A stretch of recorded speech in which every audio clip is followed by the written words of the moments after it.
Have you ever tried sharing your feelings with someone only to be met with responses such as, just look on the bright side, or you shouldn't feel that way, you should try doing it this way instead? And even though well intentioned, these responses often leave us feeling unheard. Today, I'm going to go over some ways that you can build trust, open communication, and better the relationship that you have with your teen by using what's called validation and something called active listening. So let's jump into it.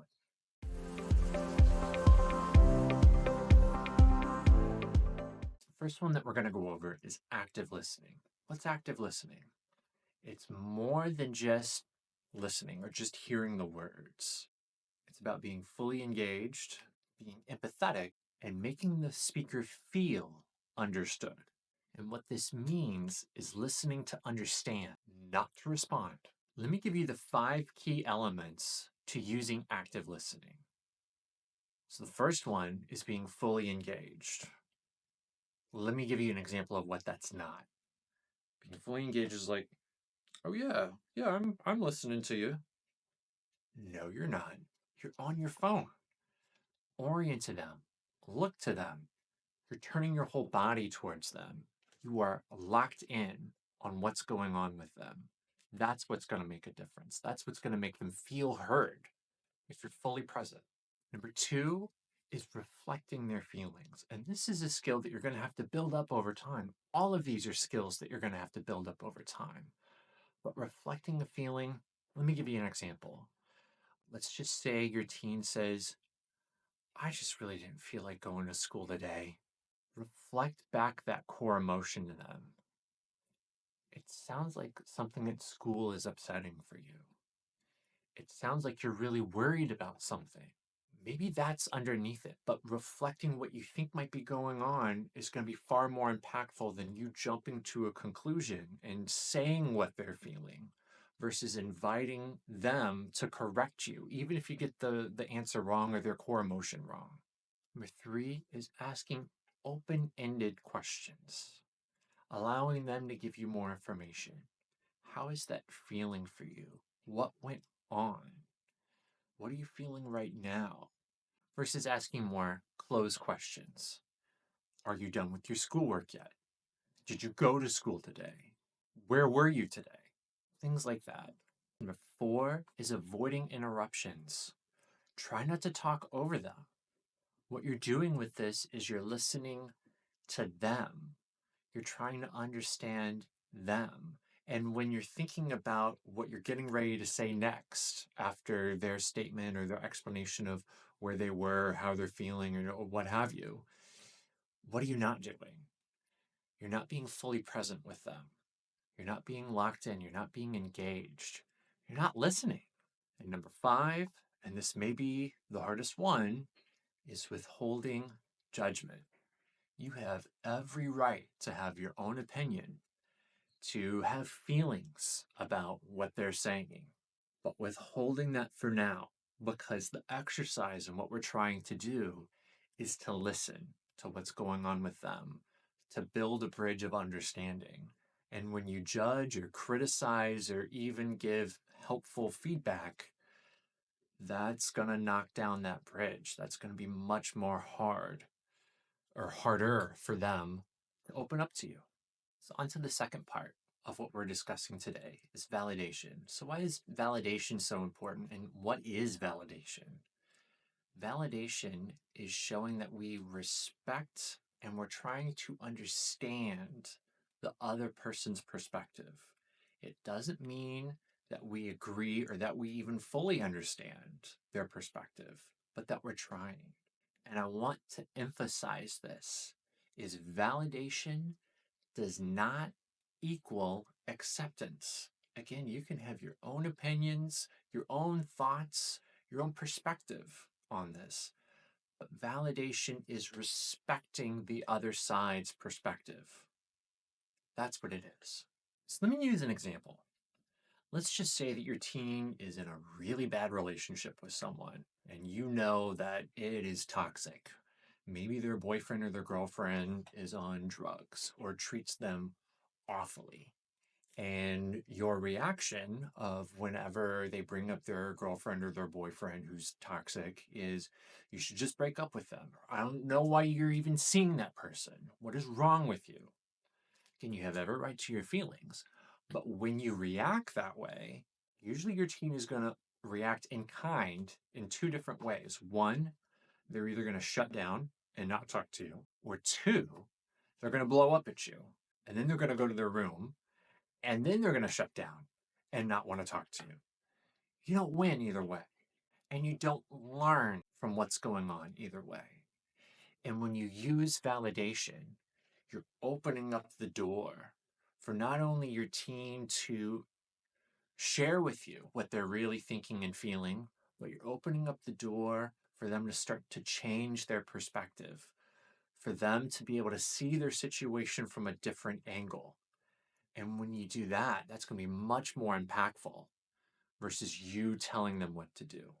And on top of that, when your teen starts to feel heard, not only are you going to start building trust with them and you'll see them opening up more and more and more to you, your relationship is going to get better. You're going to get closer and you're going to be able to process their feelings. So let me go over some common invalidating responses and then how to change those same responses so that they're much more validating. An invalidating response would be, you're overreacting. A validating response would be, I can see why you would be feeling that way. Another invalidating response is, just be positive. What you're going through is not a big deal. A validating response is, that sounds really tough for you. I want to be here for you. I am here for you. And another invalidating response is, here's what you should do about it. Here's what you should do about that situation. Let me tell you what to do, essentially. But a validating response is, that sounds really hard. Would you like to talk more about it? You're not fixing the problem. You're trying to understand where they're coming from. So now let's go over the 5 steps on how to use both active listening and validation. So step 1 is to be fully engaged.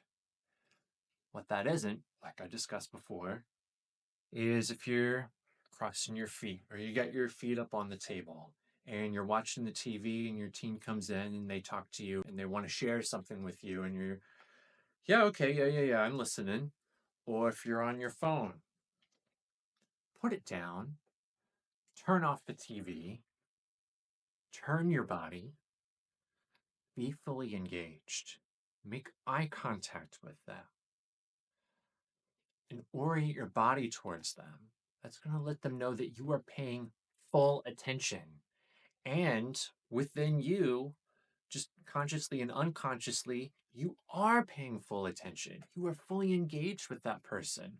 So you can fully and actively listen. Step 2 is to paraphrase their feelings. Maybe they come in and they talk about how they're really frustrated with someone at school, or they're really upset with one of their friends, or they're crying and they seem very sad. Paraphrase that feeling, reflect that back to them. And again, if you get it wrong, that's okay. They will correct you. They will tell you how they're feeling, especially if they know that you're trying and you're genuinely trying. This seems really tough for you. I want you to open up more. I can see this is really upsetting for you. It sounds like you're really frustrated with how that played out. Reflecting back that core emotion. Number 3 is using supportive body language. So while they're talking, nodding your head, not crossing your arms, what this tells the listener is that you're guarded, that you're trying to protect yourself. And the tone of your voice. So I'll give you, for instance, normally this is how I talk. This is the same tone of voice that I use in everyday conversations. But when I want to de-escalate, if someone's really upset or crying, or if their emotions are just all the way up here and I need to bring down the temperature in the room, I'll use what I call midnight DJ voice, to where I'm just going to talk like this, nice and smooth, low. And as you can see, there's no anxiety in this voice. It's just nice and smooth and relaxing. So practicing that tone when you're dealing with your teen, especially when they're elevated, because what you may run into is if your teen is really upset, it's very easy to get sucked into that. But pulling yourself back, lowering the temperature in the room, lowering your voice an octave or two if you can, what it's going to do is your teen is going to want to match that energy, and it's going to start bringing down their emotions so they can start thinking a little bit more and reflecting and talking with you about how they're feeling. When you're in the middle of an emotion and you're all the way up to a 10 on a scale from 1 to 10, 10 being like the highest, most intense emotion that you're having, high anxiety or fear or sadness, you're not going to be able to talk right then and there. Got to bring down the temperature. And then you can reflect on your feelings. Then you can talk about it. Step 4 is asking open-ended questions. So instead of shutting down the conversation, invite them to talk more. Open it up. Get curious about what's going on. How did that feel for you? What's been the hardest part about that for you? Tell me more about that. I want to know more. The message is that you want to learn more. You're interested in what they have to say. And step 5, and this is the biggest one, resist the urge to fix it. When you swoop in and try to give them advice or fix their problem, even though that is very well intentioned because you want the best for your child, you hate seeing them in distress. You hate seeing them be this upset or this sad. But when you come in and you fix the problem, what you're doing is robbing them of the opportunity to learn how to either tolerate this distress or to be able to fix it themselves or learn how to cope with it in a different way. And as parents, how I see parenting anyways, is essentially our job as parents is to raise functioning adults, to raise people who are going to be able to take on all the ails of the world and the troubles and the issues that's going to pop up. And when you swoop in and fix things right away, again, even though well-intentioned, you're robbing of them of that opportunity to learn and to grow. Or sometimes our teens don't want our help. They don't want a solution for it. Maybe there is no solution to whatever is going on with them. Rather, they need someone to vent to, or they need someone to be able to process these feelings with. So again, they can learn how to look at it from a different perspective whenever you process your feelings. So instead of offering solutions on how to fix the problem, instead asking them, would you like some advice on how I would handle this? Or would you rather we talk some more? Or we could do both? Because maybe they do want some advice. But asking before you give advice is going to be key. So here's my final thoughts on this. Learning how to listen and how to validate. You're not going to be perfect at these at first. No one expects you to, and you won't. And that's okay. These are skills that you build up over time. But when you practice patience and when you practice these skills, you're going to get better and better over time. And you're also going to see the relationship with your teen improve over time. So I encourage you, I challenge you, where next time your teen, or you know what, anybody, these skills are applicable to any sort of relationship that you have in your life. When anybody comes to you with a problem, or they're upset, or they really want to talk, use these skills and see what happens. I can pretty much guarantee you it's going to improve the relationship that you have with that person. If you like this video, please hit like and subscribe. It really helps me and YouTube know what sort of content that you like, and it also sends this out to like-minded people who have similar issues and similar questions. I have other videos about teen mental health, parenting children, children mental health, along with various insights and issues with neurodiversity and autism. Go ahead and click on this video, and I'll see you there. All right, take care. Bye-bye.